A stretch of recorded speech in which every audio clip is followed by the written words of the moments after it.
At the time, HMS Hood was the most famous warship on Earth. She was Britain's pride. A symbol of naval dominance. A ship that had sailed every ocean and returned every time. And then, in May 1941, she vanished. The battle lasted less than 8 minutes. One moment, Hood was charging into combat beneath a gray North Atlantic sky. The next, she was gone, erased in a single explosion so violent it split the ship in half. Over 1,400 men were killed almost instantly. Only 3 survived.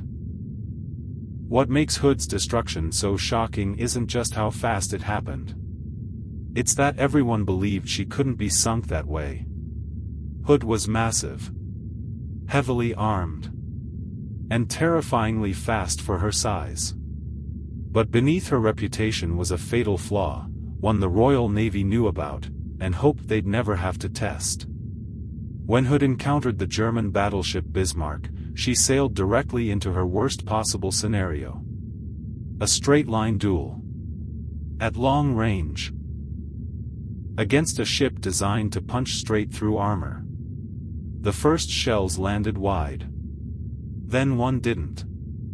At 6 a.m., a German shell pierced Hood's deck and reached her ammunition magazines.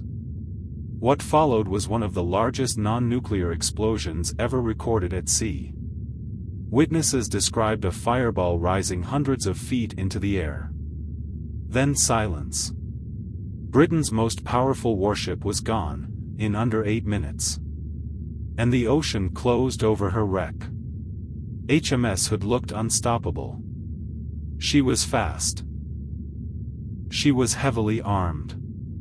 And she had survived every battle she'd ever entered. But beneath her reputation was a weakness the Royal Navy had known about for years. Her deck armor was too thin. Hood had been designed during World War I, when naval battles were expected to happen at close range, shells flying almost horizontally. But by 1941, battles were fought at long distances, where shells plunged downward from the sky. And Hood was never upgraded to handle that. Her sides were strong. Her deck was not. When Hood sailed to intercept Bismarck, time was already against her.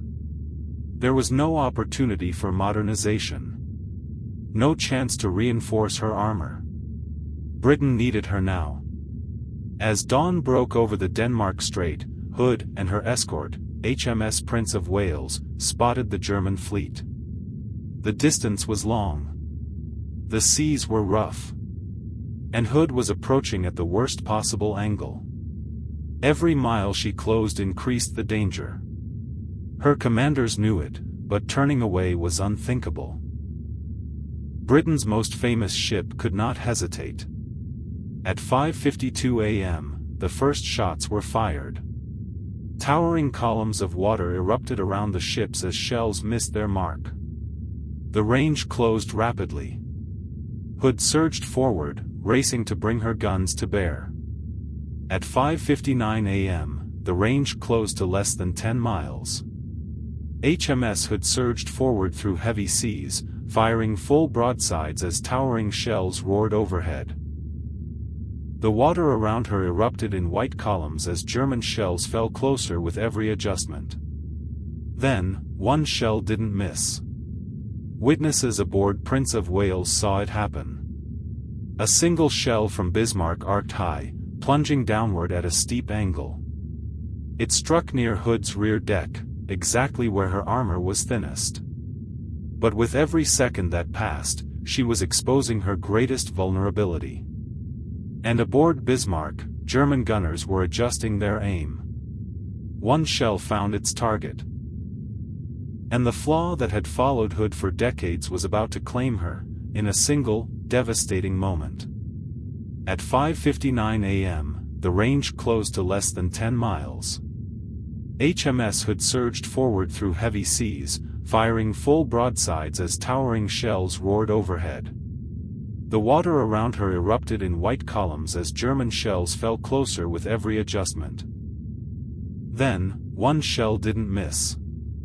Witnesses aboard Prince of Wales saw it happen. A single shell from Bismarck arced high, plunging downward at a steep angle. It struck near Hood's rear deck, exactly where her armor was thinnest. For a fraction of a second, nothing happened. Then the ship detonated from the inside. A blinding orange fireball erupted from Hood's center, shooting hundreds of feet into the air. The explosion split the ship in two with such force that the bow and stern lifted clear of the water. Men on nearby ships felt the shockwave. In less than 3 minutes, HMS Hood was gone. The stern disappeared first. The bow followed moments later. Over 1,400 sailors were killed almost instantly.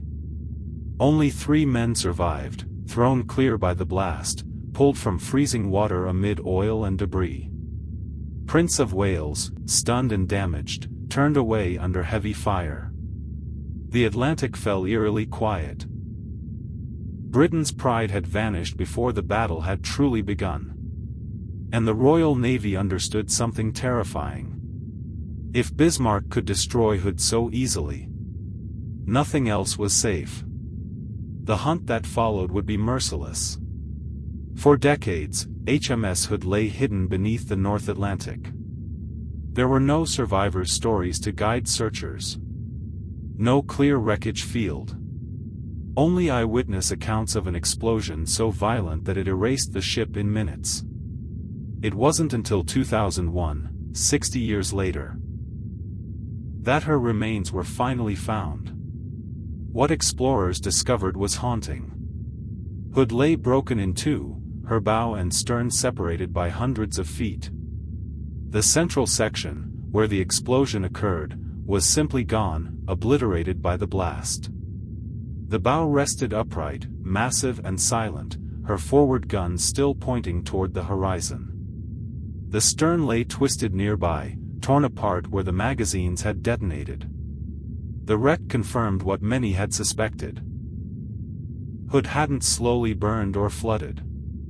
She had been destroyed instantly from within. HMS Hood was not just another battleship. She was a symbol of British naval dominance, of tradition, of a belief that experience and reputation could still win wars at sea. When she exploded in the Denmark Strait, it wasn't just steel that shattered. Confidence did too. For decades, Hood had represented the idea that size, speed, and firepower were enough.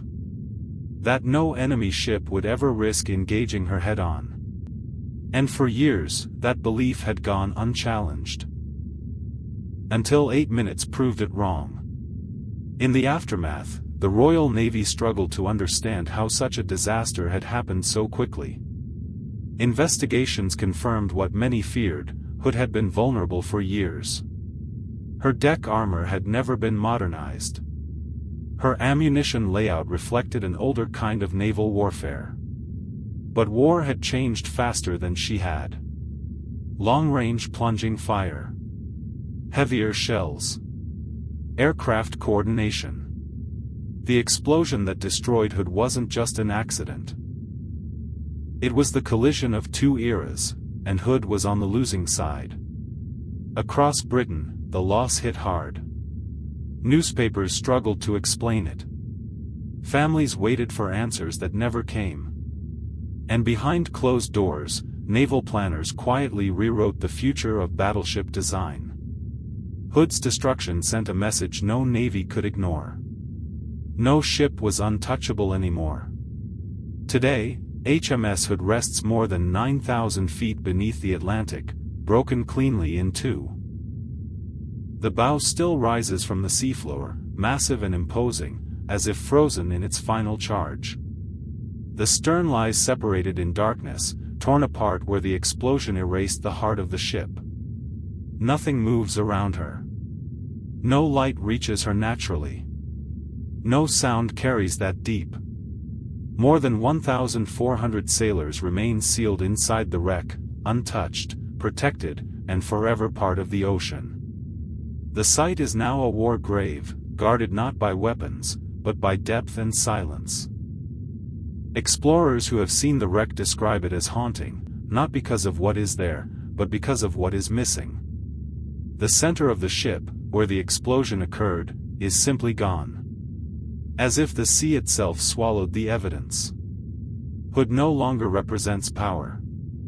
She represents warning. A reminder that technology never stops advancing. That dominance is temporary. And that the ocean shows no mercy, no matter how famous the ship above it once was. The Atlantic keeps her now.